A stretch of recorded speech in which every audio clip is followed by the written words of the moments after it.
Hello बच्चों। आज हम सीखेंगे हिंदी वर्णमाला। अगर आपको ये वीडियो पसंद आए तो लाइक और सब्सक्राइब करना ना भूलें।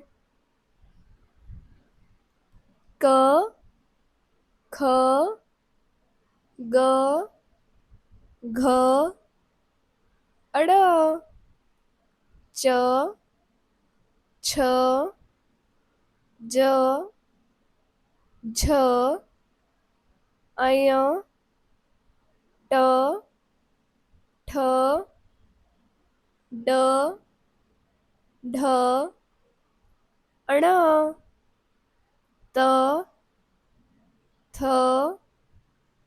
द, ध, न,